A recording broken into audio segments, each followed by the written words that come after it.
What's the most unprofessional thing a doctor has ever said to you? I took my mom to see a neurologist as her PCP suspected she had Parkinson's. After waiting almost an hour, the neuro came into the room, took a look, told us she had Parkinson's, then told us to watch some YouTube videos describing what Parkinson's was, then left the room. The whole encounter was under a minute. Edit: these seems to have struck a nerve, so I added some info. Yes, I'm in the US. Bad clinicians can be anywhere, so I don't think this apathy is due to location. He was also private practice. We found a much better neurologist who has been treating mom. Yes, they still charged insurance. Mom is on Medicare, so it didn't become crippling debt. I did not report the doctor because I just didn't have the bandwidth. My mother-in-law was diagnosed with Parkinson's only after she was admitted to the hospital, for a separate issue, a year after her primary called it because the neurologist rejected the primary's diagnosis. My mill had to wait a year and suffer continued decline until she finally received the inexpensive and very effective meds. Don't know if it's still relevant for your mom, but please, if you have not already looked into it, ask about carbidopa-levodopa. It gave Mill almost a year of normalcy. We went to another neurologist and continued care there. Yes, she is on that med. When I was 21, I dislocated my shoulder and it continued to hurt for weeks. Went to a specialist, he suggested the pain was all in my head. After an MRI, he realized I had a slap tear in my shoulder, so I said, "Looks like it's not all in my head," and he looked at me with such contempt, I never went back to that asshole. Looks like your qualifications might all be in your head, Mr. Doc name. Went in because I had a UTI. I was in my 20s and well aware of what UTIs feel like and when I need treatment. The doctor gave me a long lecture about pill seeking and how the overuse of antibiotics creates superbugs. After I left, I got a call from the nurse, not the doctor, who sheepishly told me that my urine test came back positive for a UTI and that they would send antibiotics to my pharmacy. Wife had a similar situation. She had a rhinoplasty. 3 days after surgery, the inside of her nose was just peeling off, swollen, pus coming out. She went in and the doctor basically, "That's impossible because he's never had an infection in a patient in 20 years," and degraded her about it. Lo and behold, test came back positive for staph infection. Yep. After an appendectomy, I had a follow-up. Instead of inspecting the incisions on the table like normal, he grabbed my hips and looked down my pants. He said, "Everything looks really good. Especially that bottom one," then winked at me. The bottom one is just above my genitals. Turns out the top two were infected. A doctor once examined me for a genital area irritation. He sent away samples for tests. While waiting a few days for the results to come back, he told me I had herpes. I had been with my wife 10 years at that point.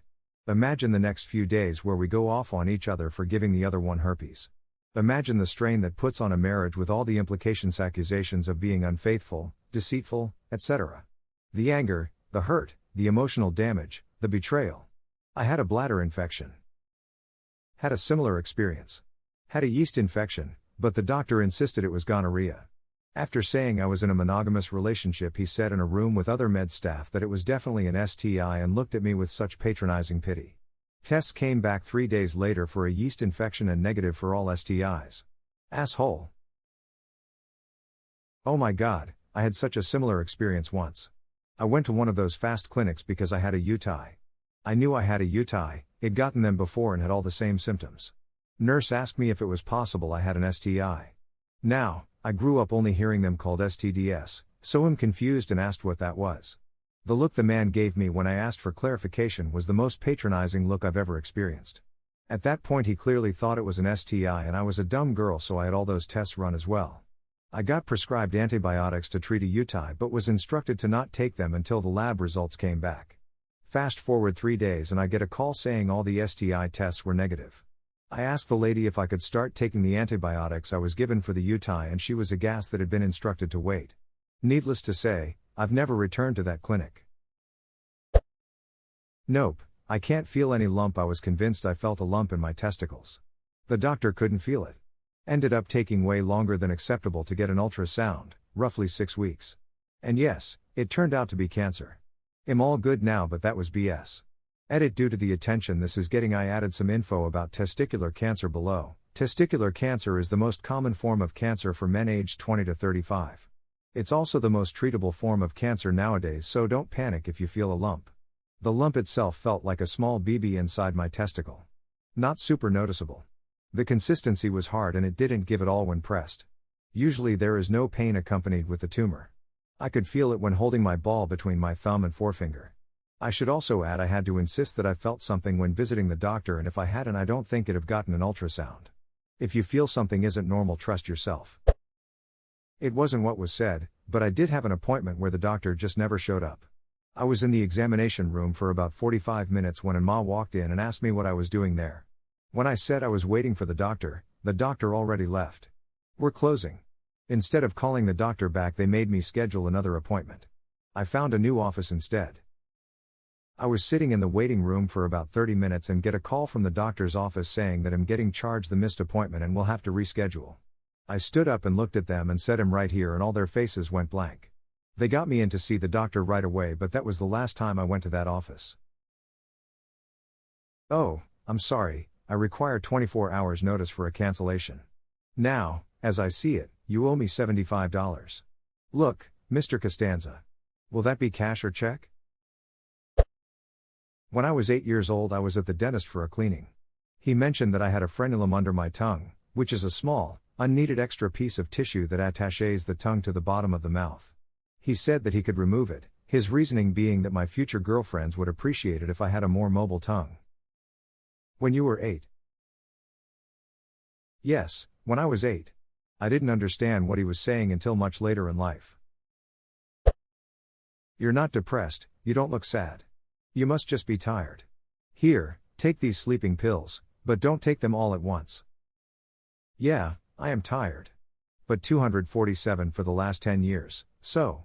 And I'm sorry, but the last line is pretty hilarious, but also incredibly inappropriate. Would be great in a comedy, not so much in a doctor's office. Grown-ups can't be autistic.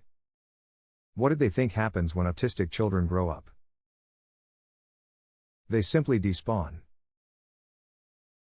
Not if you use a name tag. Keeps them from despawning.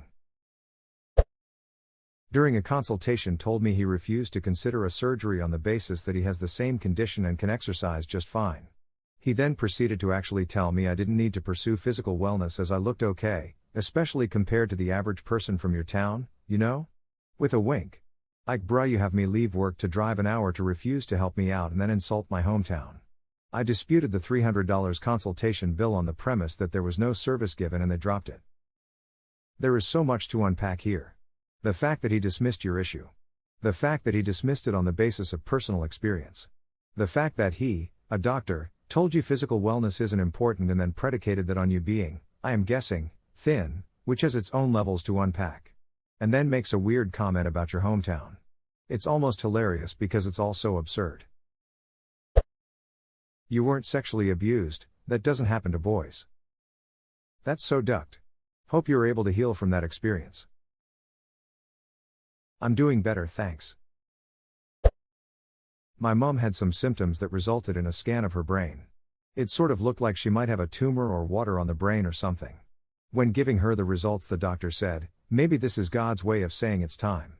My mom, who was in her 50s at the time, went absolutely off on them. God has nothing to do with this, etc. Turns out she was fine. Symptoms were related to something else, and the ambiguous scan results could have been machine or human error. When giving her the results, the doctor said, maybe this is God's way of saying it's time. WTF does that mean? Was she just not gonna treat it if it was a tumor or something? Was she gonna be like, you're going to die? It may be preventable, but I think this is God's work. Go die or find someone else? I don't really want a doctor right now. That doctor, basically. Doctor told me if I wanted to pursue treatment and get a spot on the ward, I'd need to shave all my hair off. Worth noting that the treatment had nothing to do with my head, lol. She had no bedside manner at all, was rude to the other medical professionals, etc. I told the nurse I was having doubts about agreeing to stay on the ward, but she convinced me to give it a try. First thing the doctor greets me with that first day was, "Hi, remember me? I'm that doctor you hate." What the hell kind of way is that to talk to someone sick and mentally distressed? Sounds like she was mad at you for shking to the nurse and took it out on you passive-aggressively. What a bitch.